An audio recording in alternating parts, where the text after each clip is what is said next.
This here is an RX580, and this is quite a nice looking one. This is a sapphire nitro shroud, and it's a lot more bulky than I anticipated, and it's actually made of metal at the back, so I'm interested to see if that's going to help with temperatures, with cooling. But it's quite a big card. This is bigger than my 3070, so it's interesting to me just how big it is and how well this shroud is actually designed. It seems like it'll move air very nicely. It seems like just a well-designed card overall. It has some pretty decent I/O. It has a DVI, 2 HDMIs, and 2 display ports. And it has 2 quite big fans. I think those are like 80 mils. So yeah, all in all, looks like a solid graphics card. I'm quite interested to see how it tests. It does need quite a bit of power for an older card. 8-pin and a 6-pin over there. And yeah, I'm just interested to see how this is going to do. So this is a proper RX 580, and stick with me as we test it. Okay, getting into the benchmark, well, gameplay for a game that I really love, Days Gone, and yeah, it's looking pretty good. We are getting around the 50s, it seems. 57 right now. Visuals, everything is at high, and a mix of high and medium, but it's the high preset, and this is obviously running at HD. There's a little bit of input lag. It's not perfect, but it doesn't feel bad, and visually it looks quite good.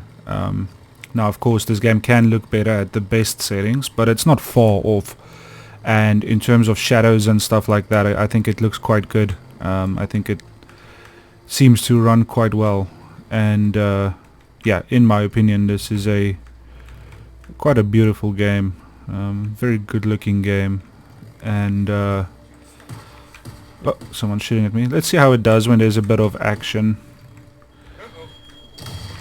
Oh, I think that was a mine. Let's see. I don't see the enemy now. I'm still getting around the 50s, between 50 and 60, so that's not too bad. And it feels smooth, it feels good, not much to complain about. When you're on the bike, it sometimes feels a little bit slow, but right now it feels extremely smooth. Doesn't feel laggy at all. And we are getting around 70. Now when you go into these more open areas, I think it becomes a bit more difficult. I think there's a lot going on, and a lot of strain placed on the GPU in places like where it's big and open. But overall, there's a bit of lag, there's a bit of input lag, but it's mostly just loading. When it has loaded, it feels quite good. And so I think, yeah, I would probably play this at medium, but even at high like this, it's definitely playable, and the frame rate is definitely quite high. I don't know where that guy went that shot at me. Wanted to get like a little action shot going, but he kind of disappeared. Let's see if we can find someone else. But I mean, it feels good. It runs well, and you know, this is an older game now, but I think it's a good game to benchmark because it's visually quite impressive. There we go. Yeah, it feels good. I mean, it feels quite smooth.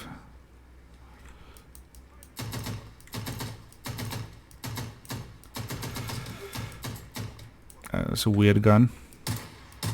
Is that not an enemy?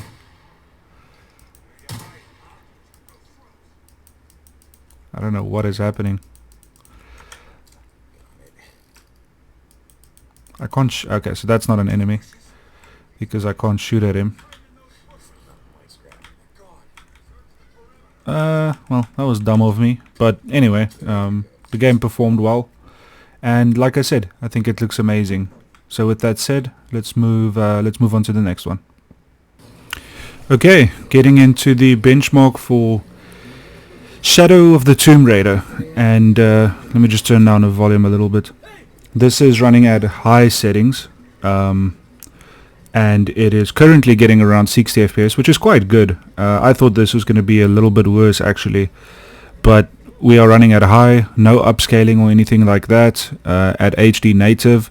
The GPU is being pushed 100% and the CPU isn't doing much of anything, but all in all it's a good result so far, because this is obviously not the maximum settings, but it is high and this is a demanding scene, so it's a good start. Moving into this little forest area, and so far we are starting out with around 60 to 70 FPS, so that's quite good. And yeah, it's a good result so far. It seems to be around that 60 mark for the most part, so that's obviously not bad at all. And yeah, I mean, it's good looking, it's smooth, and the 99th percentile is looking quite good as well. Doesn't seem laggy.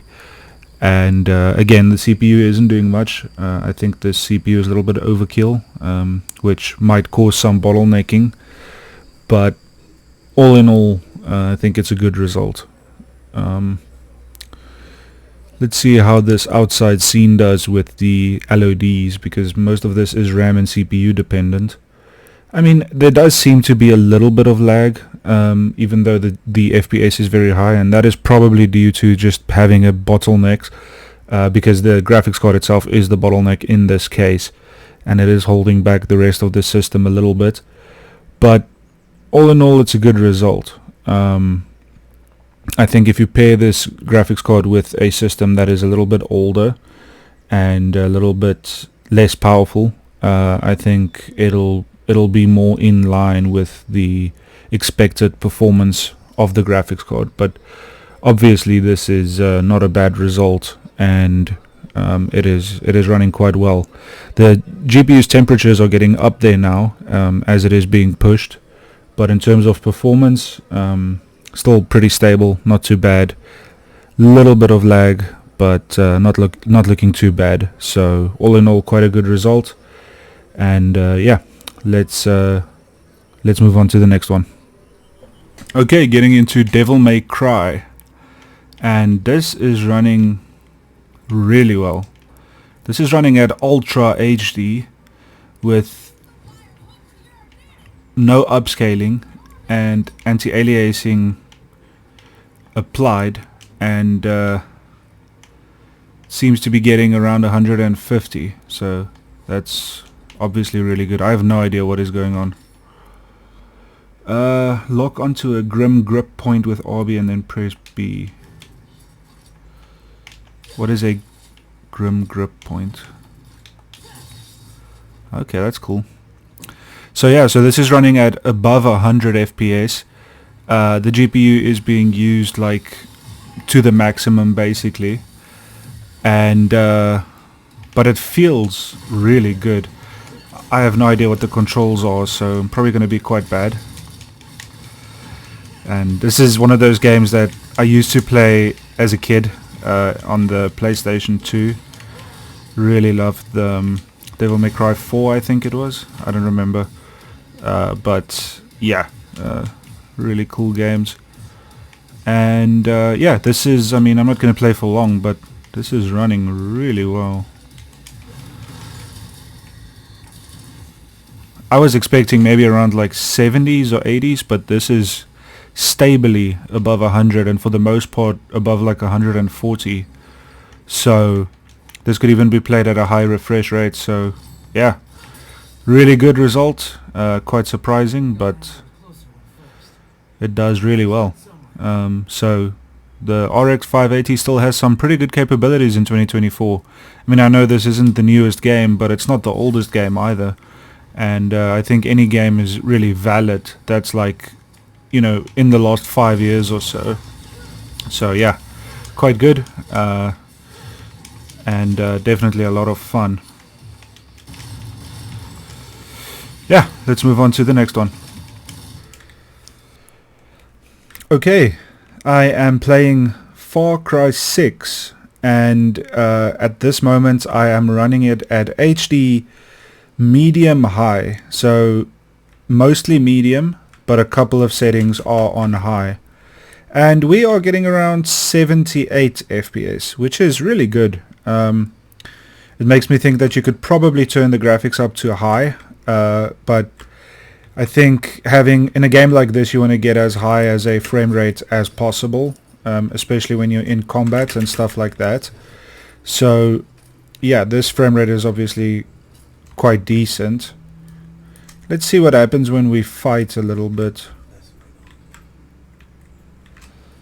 I'm just curious if it's gonna drop at all, because it's around 60. It's around 70 now. See if we destroy this thing. I think you can.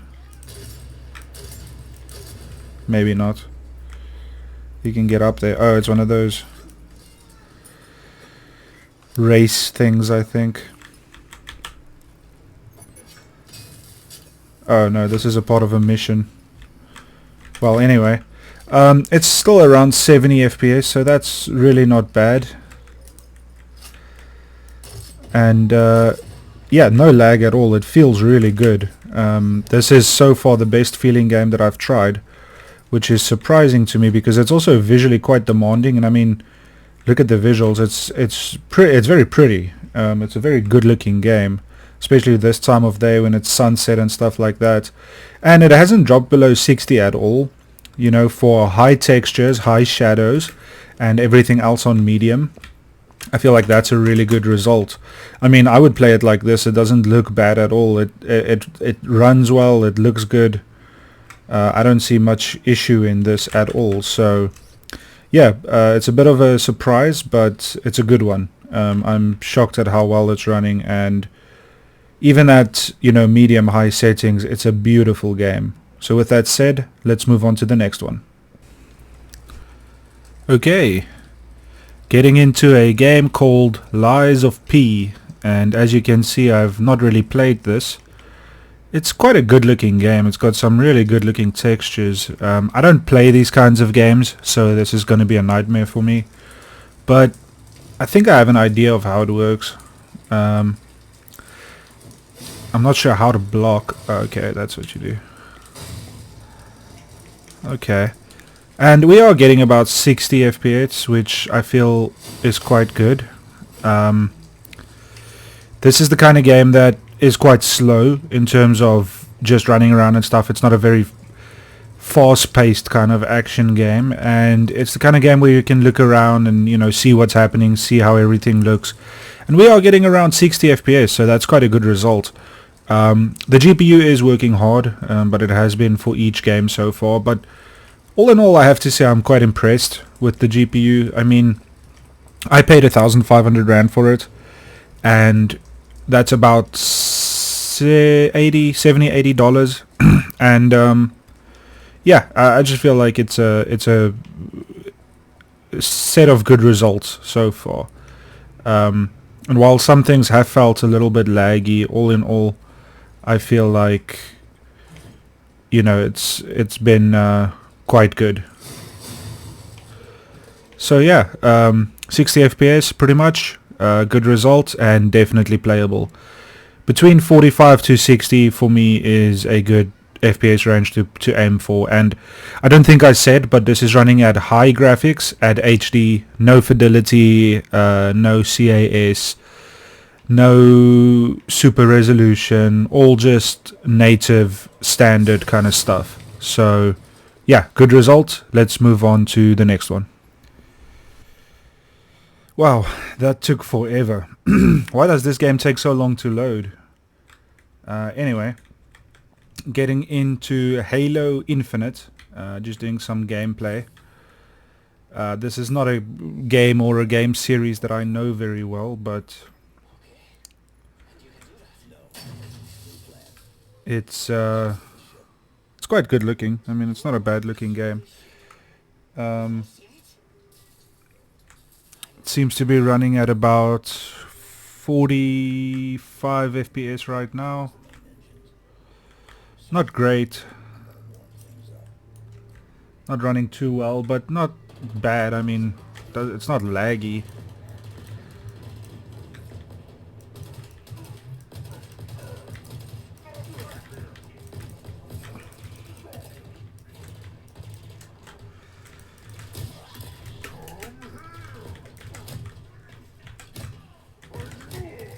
It's not really the kind of game that I usually play, but wanted to give it a try. I mean, it looks quite good. It's not the best looking game. And it is running at around 50 FPS. GPU again is working really hard. At around 100% utilization again. But yeah, it's not a bad result all in all. I think I can grapple, but I don't know how. Q. Okay. But yeah, it's not a bad result. Getting around 50 average, so obviously not a stable 60. But we are running at high at HD. And you know, it looks good, and it feels good. It's not getting 60, but it does feel like 60, if that makes sense. So if I had to use this graphics card daily, I would probably play with graphics like these, just because it does feel very smooth. Not much to complain about in terms of the feel of it. But yeah, I mean, not much more to say about it. High settings at HD and getting around 50 average. So yeah, let's move on to the next one. Okay, getting into what is probably my favorite game to test when I do test graphics cards and computers. Doom Eternal. And we are running at Ultra. And we are getting around 150. So it's pretty good. It was a bit of a lag spike there.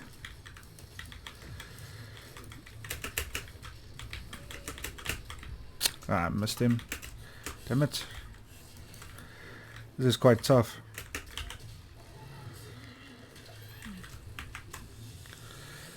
We are only getting around 90 now, so not the best, but it feels smooth. I mean, there's a few lag spikes here and there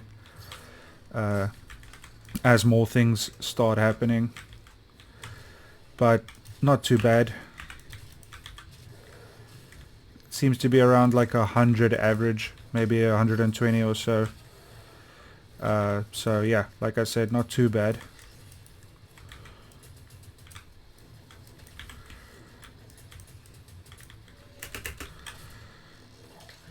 I mean, it feels smooth. Can't complain too much. And yeah, after this combat section, I'll talk about the results a little bit. Just need to get past this.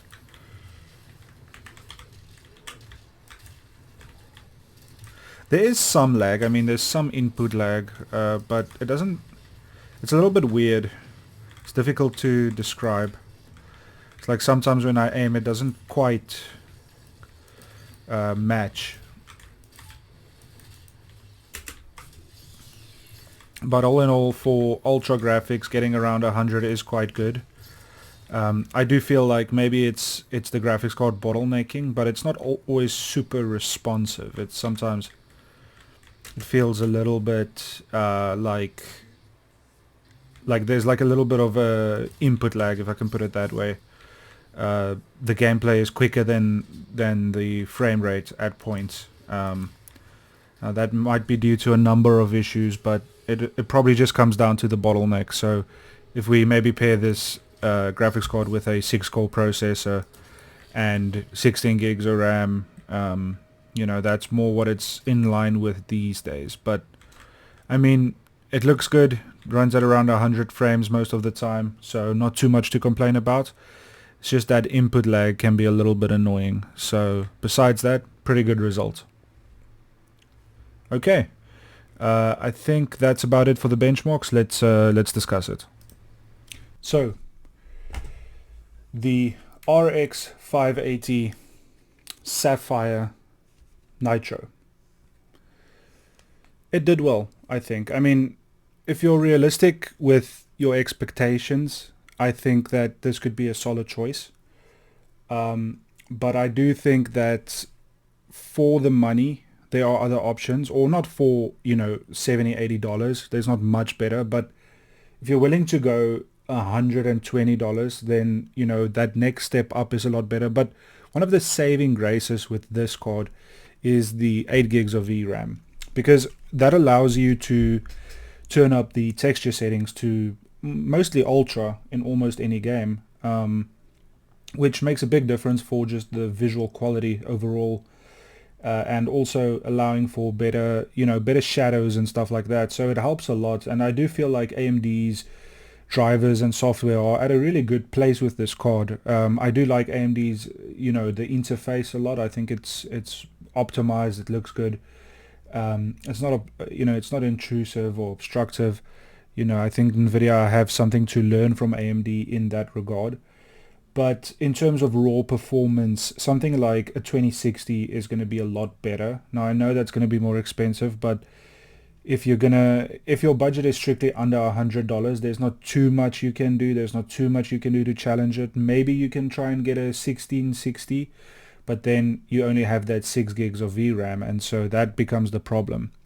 So if I had to choose something, I would probably go for a 1070 8 gigabyte, because I think that's a good middle ground, but I'm not too sure if those are under $100 yet. I think you might get lucky and find one here and there, but the RX580 is not a bad card for the price. I think, like I said, that 8 gigs of VRAM and the fact that most games are going to reach 60 FPS at HD, it does make it an interesting choice. So you won't go wrong if you do decide to take it for,